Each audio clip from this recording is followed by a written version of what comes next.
My dear student. बेटा देखिए start करते हैं AITS 7 का। मैं अपना पार्ट डिस्कस करूंगा हीट ट्रांसफर। पहला क्वेश्चन क्या है, which of the following process convection नहीं होता। किसमें कन्वेक्शन नहीं है? लैंड एंड सी ब्रिज में है, ट्रेंड विंड में भी है, बॉइलिंग ऑफ वाटर है। Filament of bulb, filament of bulb ये मैंने आपको बताया था, ये किसमें है? रेडिएशन में होता है। ये किसका है? रेडिएशन का। तो मेरे ख्याल से इसका आंसर चला जाएगा। ठीक है, अगला क्वेश्चन देखिए। अगला क्वेश्चन जंक्शन बेस्ड क्वेश्चन है। इस टाइप का क्वेश्चन इस साल आया भी था नीट में। ठीक है, क्या बोल रहा है? The temperature at the junction. तो जंक्शन टेम्परेचर इसको क्या मान लो? T मान लो। तो क्या करोगे? हायर कौन सा बोला है? T1। तो T1 माइनस T, लेंथ के बारे में कुछ बोला है? नहीं। L/KA, L/KA, और ये क्या हो गया? T माइनस T2 L/KA ना। एरिया के बारे में कुछ बोला है ना, लेंथ के बारे में, बस कंडक्टिविटी के बारे में बोला। तो L बाई ये कैंसिल हो गया। ऊपर जाके K1 T1 minus K1 T is equal to K2 T minus K2 T2। यहाँ से आप सॉल्व कर लीजिए, आपको T वाले को एक साथ कर लीजिए। K1 T1 plus K2 T2, और ये उधर चला जाएगा T, और ये इधर क्या आ गया? K1 plus K2। जो भी आंसर है मैच कर लीजिए, आपका ये आंसर आ जाएगा। ठीक है, अगला क्वेश्चन देखिए। अब ये डायमेंशन का क्वेश्चन है। डायमेंशन इसलिए दिए हैं कि इसका मैक्सिमम ये सब डायमेंशन पूछा भी जाता है। सबसे पहले सबसे इजी वाला पकड़ लिया करो, वेन कांस्टेंट। वेन कांस्टेंट का हम लोग क्या पढ़े? Lambda T is equal to B, lambda T is equal to B. तो लैम्डा का क्या हो जाएगा? लेंथ, और टेम्परेचर का आपका के। तो एल के वाला कौन सा है? सी का फोर्थ। तो सी का फोर्थ एक ही ऑप्शन है। आगे बढ़ जाएंगे, समझ में आएगा नहीं? लकी थे हम लोग। अगला टेम्परेचर आपका टी से 2T हो गया। पावर बताइए। टेम्परेचर आपका क्या हो जा रहा है? ध्यान से देखिएगा। टेम्परेचर आपका क्या हो जा रहा है? Temperature of the sun increase T से 2T, और आपका रेडियस इतना बढ़ जा रहा है। पावर का रेशियो बताइए। पावर, तो पावर का क्या फॉर्मूला पढ़े? Sigma A T to the power 4। तो यही आ जाएगा P1 बाई P2। आपका पावर का रेशियो पूछ रहा है। रेडियस दिया है, एरिया नहीं, तो R1 बाई R2 का whole square T1 by T2 to the power 4। दोनों वैल्यू दी है, पुट कर दीजिए, आंसर ला दीजिए। आसान सा क्वेश्चन है। चलिए नेक्स्ट, फिर से वही क्वेश्चन आपको डायमेंशन से रिलेटेड दिया गया। सिग्मा आपका क्या? Stephen constant. सिग्मा क्या है? Stefan constant. तो Q is equal to sigma A T to the power 4 into T। तो सिग्मा निकालेंगे तो Q बाई T आपका क्या हो गया? वॉट। एरिया क्या हो गया? मीटर स्क्वायर, और टेम्परेचर क्या हो गया? Kelvin to the power 4। और B आपका क्या है? वेन्समैन कांस्टेंट। तो वेन्स कांस्टेंट, तो B वाली वैल्यू कैसे निकलेगी? अभी निकाले थे, lambda T is equal to V। तो ये मीटर केल्विन, दोनों को पुट कर दिए, जो भी आपका आंसर निकला है। बात समझ में आता है? चलिए अगला, ये बढ़िया क्वेश्चन है। ये बढ़िया क्वेश्चन है। मैंने आपको बताया रॉड को आप रेजिस्टेंस की तरह ट्रीट करो। इसको भी रेजिस्टेंस बनाओ, इसको भी रेजिस्टेंस, इसको भी रेजिस्टेंस, इसको भी रेजिस्टेंस, इसको भी रेजिस्टेंस, इसको भी resistance. R R R R R R, ये दोनों किस में है? सीरीज में। तो आर आर कितना हो गया? 2R। ये दोनों किस में है? सीरीज में। R R 2R, 2R 2R parallel में R। तो ये कंबाइंड इफेक्ट आपका, ये मान लो A हो गया। ये आपका कुछ इस टाइप का बन के आ रहा। ये आपका A पर था, A पे R है, B हो गया, और यहाँ पे ये आपने R निकाला, ये R निकाला, और किस किस का टेम्परेचर दिया है? A और F का। A की वैल्यू 200 डिग्री सेल्सियस दी है, और F की वैल्यू कितनी दी है? 0 डिग्री सेल्सियस। B वाला पूछ रहा है। ठीक है भाई, तो ये R हो गया, और ये दोनों सीरीज में है, तो कितना हो गया? 2R, R 2R, और ये 200, ये T निकालना, और ये 0। तो 200 माइनस T बाई R, और ये कितना हो गया? T minus 0 by 2R। इसको सॉल्व कर लो, R से R कैंसिल, कितना हो गया? 400 minus 2T is equal to T। तो 400 इज इक्वल टू 3T। यहाँ से सॉल्व कर लीजिए, जो T की वैल्यू आपकी आ जाए। ठीक है, चलिए आगे देखा जाए क्या सॉल्व होने वाला। वेवलेंथ इतना दिया है, उसका टेम्परेचर इतना दिया, दूसरा वेवलेंथ। तो क्या लेंगे? Lambda T1 is equal to lambda 2 T2, lambda T1 is equal to lambda 2 T2। ठीक है, क्या क्वेश्चन है? Rate of heat loss dQ by dt is directly proportional to temperature difference. किसका है ये statement? Delta T by T2 minus T1। किसका statement है ये? T2 minus T1, Newton's law of cooling का। Newton's law of cooling convection में। ठीक है, अगर आपसे लॉ ऑफ कैलोरीमेट्री, तो हीट लॉस वाला हो जाता है। जीरोथ लॉ आपका टेम्परेचर से रिलेटेड होता है। थर्मोमेट्री का तो कोई बात ही नहीं। चलिए अगला क्वेश्चन क्या है? ये अच्छा क्वेश्चन है कि प्रेशर P पे लैम्डा दिया है, दूसरे प्रेशर पे NP दिया है, तो लैम्डा की N की वैल्यू बताइए। हम लोगों ने पढ़ा है P is equal to sigma A T to the power 4। तो P1 by P2 is equal to T1 by T2 to the power 4। तो एक बात बताओ, lambda T1 is equal to lambda two T2, ये क्वेश्चन ना आपने Stephen plus when दोनों का कॉम्बिनेशन कर दिया, तो lambda 2 by lambda 2 is equal to क्या हो जाएगा, T2 by T1, inverse relation आ गया। तो P1 by P2 is equal to lambda 2 by lambda 1 to the power 4। एक P दिया है और एक NP दिया है।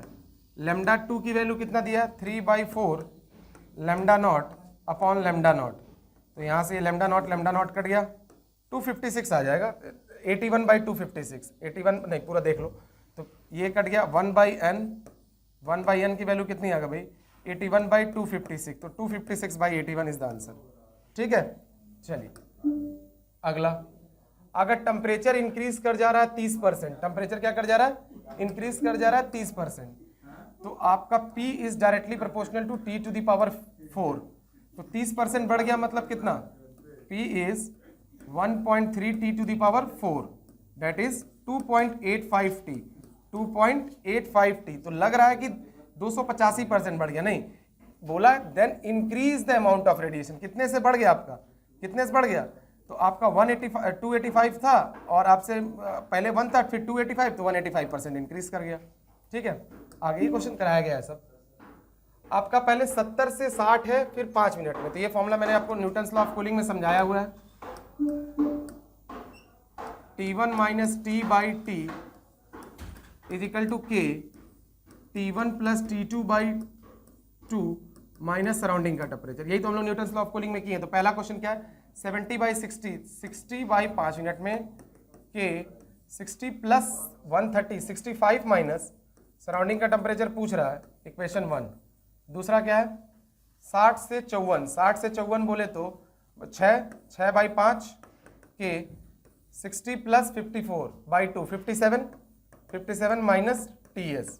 ठीक, दोनों को डिवाइड कर दो, 5 से 5 कट गया, K से कट गया, 5 by 3 65 minus TS, 57 minus TS, multiply कर दीजिए 285 माइनस 5 TS, और उसके बाद 195 इज इक्वल टू 3 TS। साफ साफ दिख रहा है 45 डिग्री इज द आंसर। चलिए आगे, आपका क्या दिया, वेवलेंथ दिया है और टेम्परेचर, वेवलेंथ दिया और टेम्परेचर पूछ रहा है, वही फॉर्मूला कई बार ये यूज हो गया। अब हीट ट्रांसफर में 3 ही टॉपिक थे भाई, कंडक्शन, कन्वेक्शन, रेडिएशन, तो कहां से क्वेश्चन बनेगा, lambda T is equal to B, आपको बी दिया है, लेमडा दिया है, टी निकाल लीजिए। ठीक है, अगला देखिए कि दो एंड मेंटेन, देखो ध्यान दो, ये क्वेश्चन आसान है, नीट में आया हुआ क्वेश्चन है कि 10 डिग्री का डिफरेंस है, तो 10 डिग्री का डिफरेंस है तो 4 जूल पर सेकंड आया, अगले 10 डिग्री पर भी कितना आ जाएगा, 4 जूल पर सेकंड। बात समझ में आएगी नहीं है। चलो फिर वही बात, सेम वही क्वेश्चन, वेन्स के क्वेश्चन ज्यादा चले गए। Lambda T1 is equal to lambda 2 T2, solve कर लीजिएगा। अब ये कंडक्शन का क्वेश्चन है, consider a composite slab, composite slab conductivity इतना इक्विवेलेंट, स्लैब है तो सीरीज का होगा, स्लैब है तो आपका किसका हो जाएगा, सीरीज का। सीरीज का के इक्विवेलेंट मैंने आपको क्या समझाया, L1 plus L2 upon L1 by K1 plus L2 by K2। Question के अकॉर्डिंग दोनों का थिकनेस सेम बोल दिया, मतलब लेंथ सेम बोल दिया, 2L, L by K plus L by 2K। तो यहाँ से आप 2L और नीचे 2K कॉमन ले लो, 2K कॉमन ले लोगे, 2K कॉमन ले लिए तो यहाँ कितना हो गया, 2L प्लस L, तो 4/3K, 4/3K is the answer. ठीक है, अगला रेशियो पूछ रहा है हीट ट्रांसफर का, रेशियो क्या पूछ रहा है, हीट ट्रांसफर का, रेशियो पूछ रहा है हीट ट्रांसफर का। तो H1 by H2 is equal to T1 by T2 to the power 4। अगला, ये सब बहुत आसान है यार, ये सब गलत मत कर दीजिएगा। दो रॉड है, सेम लेंथ है, ट्रांसफर है मटेरियल का, ये दिया है 12 सेकंड, जो पैरेलल में ज्वाइन करेंगे तो कितना हो जाएगा, पैरेलल में ज्वाइन करेंगे तो कितना हो जाएगा। तो रेट ऑफ हीट ट्रांसफर हम लोग पढ़े हैं, H is equal to delta T upon R thermal, delta T upon R thermal. तो H series upon H parallel is equal to R parallel upon R series. तो H heat transfer series में कितना दिया, 12 से, और time का पूछ रहा है। अच्छा तो ठीक है, पहले इसको सॉल्व कर लो। H series upon H parallel कितना हो गया, ये 2R और ये R/2, तो यहाँ से R कैंसिल हो गया, 4 का रेशियो आ गया, कितना आ गया 4, और टाइम का क्यू बाई टी ही तो एच होता है, क्यू बाई टी ही तो एच होता है, तो इसका मतलब टी एच के इनवर्स रिलेशन है। तो H series upon H parallel अगर 4 आ गया तो time parallel upon time series की बात है, time parallel upon time series की बात है। तो आपको 12 सेकंड दिया हुआ है, 12 सेकंड दिया मतलब कितना हो जाएगा आपका 3 सेकंड का आंसर हो जाएगा।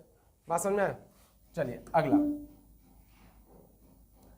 ये क्वेश्चन कितनी बार क्लास में भी डिस्कस कर चुके हैं, कई बार डिस्कस हो चुका है कि देखिए यहाँ पे आपका कॉमन जंक्शन निकाल लीजिए, कॉमन जंक्शन निकालेंगे तो क्या होगा T1 माइनस टी, और ये क्या लिखा है, ये टी है, ठीक है, T बाई L बाई के ए, L बाई के, उसके बाद T माइनस T1 4T और ये 2K और ये A, यहाँ से कॉमन टेम्परेचर निकाल लीजिए। लेकिन हम लोग से कॉमन टेम्परेचर नहीं पूछा है, हमसे पूछा है इसको रखना है, तो फिर चाहे इसमें T को उठा के रख दो चाहे इसमें T को उठा के रख दो, ये एडिशनल F की जगह कितना आ जाता है 1/3 वही आंसर हो जाता है। ये क्वेश्चन कई बार लगवा चुका हूँ, ठीक है।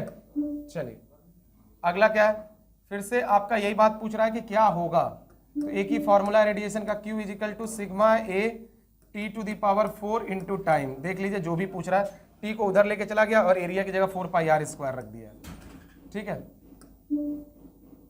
लास्ट क्वेश्चन ये है, फोर्स पूछ रहा है, तो स्ट्रेन का फॉर्मूला हम लोग क्या पढ़े, कंपोज थर्मल स्ट्रेस का फॉर्मूला, स्ट्रेन क्या था, स्ट्रेन है आपका अल्फा डेल्टा टी, और आपका क्या बोलते हैं स्ट्रेस क्या है वाई अल्फा डेल्टा टी, और फोर्स क्या हो जाता है वाई ए अल्फा डेल्टा टी, वाई ए अल्फा डेल्टा टी। वाई की वैल्यू यंग मॉडुलस की वैल्यू दी है, यंग मॉडुलस दी है, अल्फा दिया है, यस, ए दिया है, ए दिया है, और डेल्टा टी 100 दिया, just put the value get the answer, ठीक है।